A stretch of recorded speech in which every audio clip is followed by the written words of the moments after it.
Welcome to the Mobile Home Park Mastery Podcast, where you will learn how to identify, evaluate, negotiate, perform due diligence on, finance, turn around, and operate mobile home parks. And now, here is your host, the 5th largest mobile home park owner in the United States, Frank Rolfe. On a regular basis, the mobile home park industry is attacked by the media. It's relentless these days. We turn the other cheek. We've turned the cheek so many times, we've completely run out of cheeks at this point. This is Frank Rolfe with the Mobile Home Park Mastery Podcast. I want to go ahead and talk about the media, mobile home parks, and try and correct the record, since nobody really out there is in any way pushing forward to expose the truth about mobile home parks and what they accomplish. Let's first admit that the media today falls into two camps, red and blue.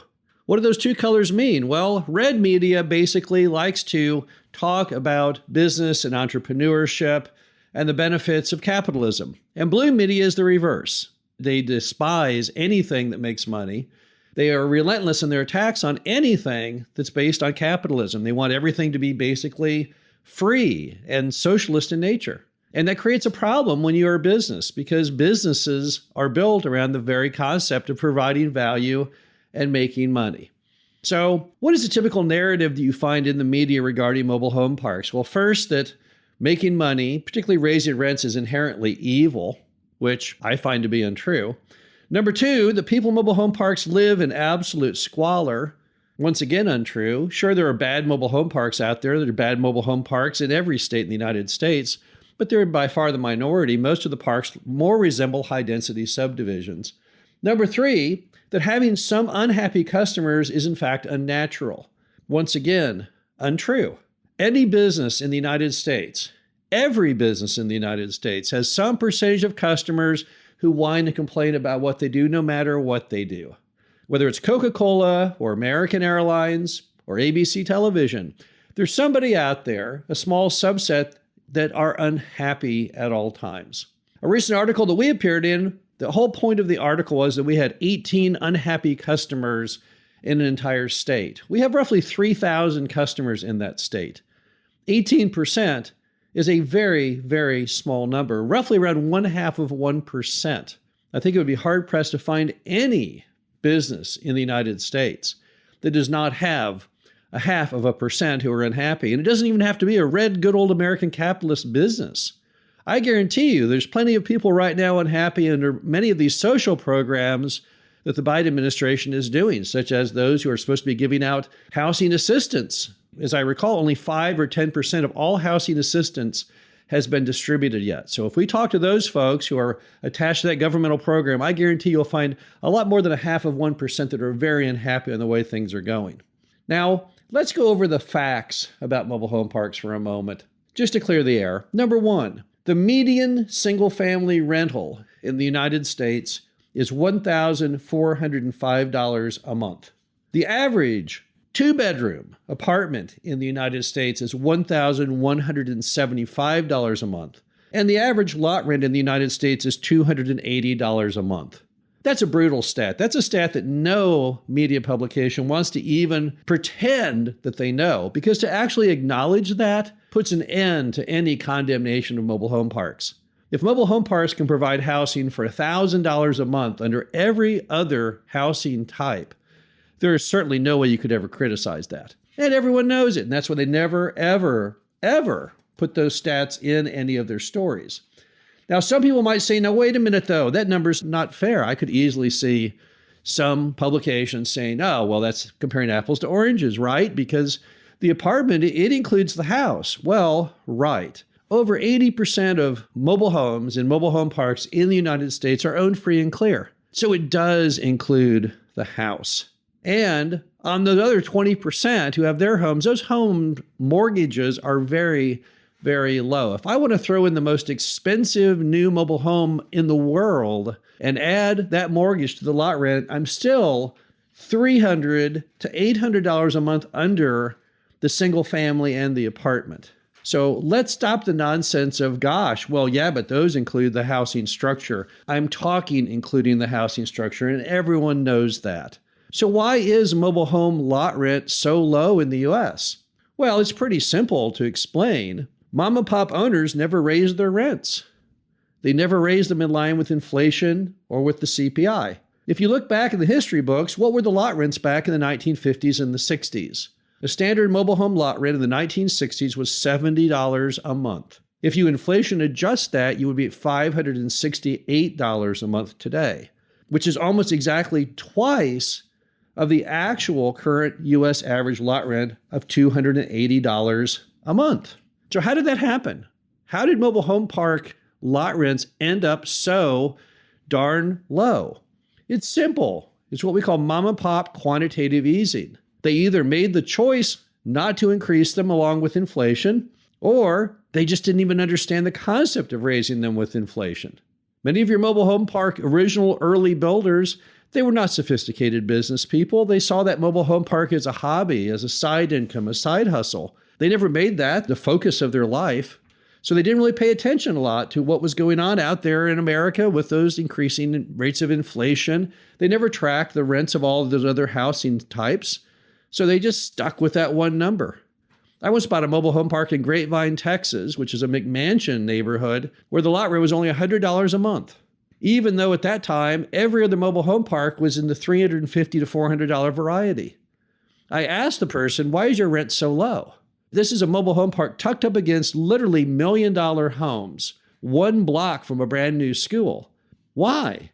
Why are you so low? And the guy told me, well, I haven't raised the rent in like about 30 years. I just didn't want to because I was on the city council and then I became the mayor. And I thought if I raised the rent, people might come to a city council meeting and catcall me or something. And I didn't want to be embarrassed like that. So I never raised my rent. That doesn't mean the rent should be $100, clearly. It means there are other reasons why people kept them artificially low, but those reasons no longer exist.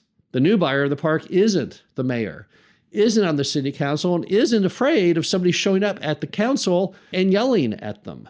The problem is that mom and pops are transitioning from being owned by those early individuals to companies now, more sophisticated people.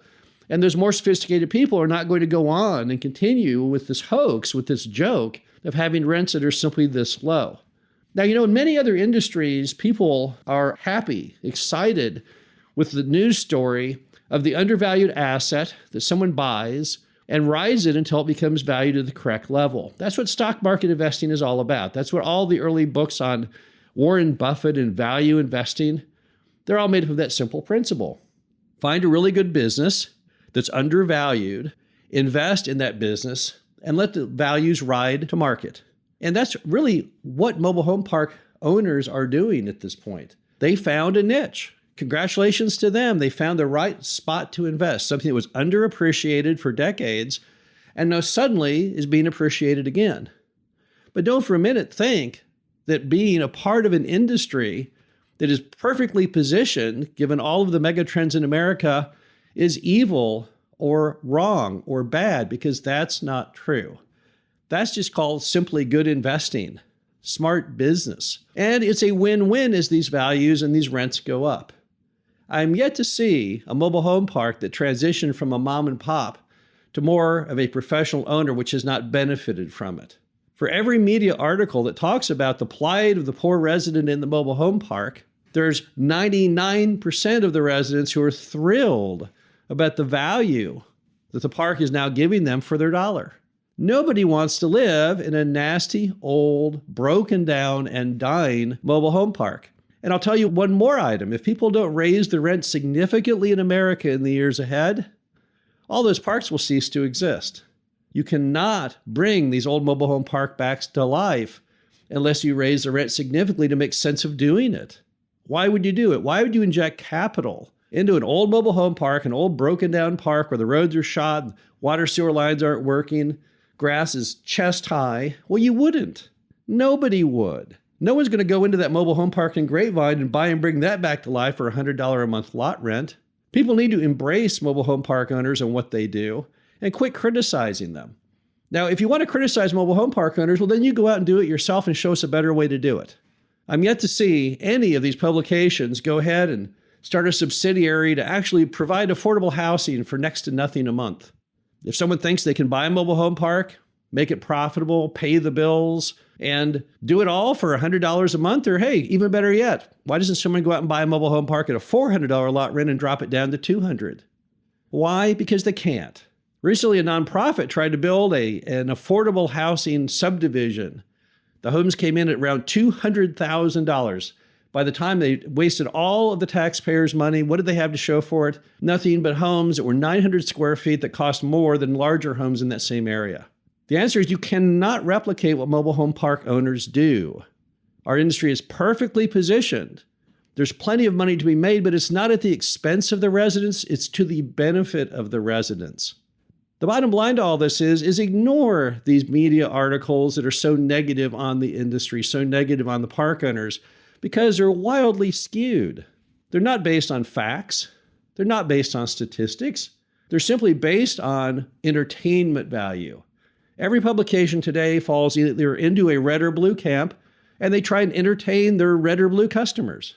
It's no longer journalism as we knew it. It's no longer the news. It's no longer reporting on the reality and the facts. It's simply trying to make people smile, to support their feelings about the world and where they fit into it.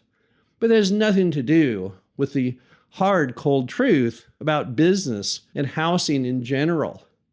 The bottom line to it all is if we're going to continue to have a fair narrative in America, there has to be more respect given towards mobile home park owners and what they do. Somebody needs to step in and start talking about the truth. Talking about the fact that mobile home parks provide the only non-subsidized affordable housing in the U.S. That mobile home parks provide the only affordable detached housing in the United States. The fact that rents must go up significantly in the years ahead to allow owners to put money back into these properties to bring them back to life. The simple fact that it's economics at the end of the day that rules the roost. People will not invest in something that they can't make good, healthy profit margins in. The bottom line to it all is that we all need to get serious and realistic about what's really going on out there. Enough of the nonsense of red versus blue. Let's all knuckle down just on the concept of trying to provide affordable housing at a time when the nation has never needed it more. This is Frank Rolfe with the Mobile Home Park Mastery Podcast. Hope you enjoyed this. Talk to you again soon. Thank you for listening to the Mobile Home Park Mastery Podcast. Be sure to visit us at mhpmastery.com to subscribe to the show, read our show transcriptions, and access all of our great information on mobile home park investing.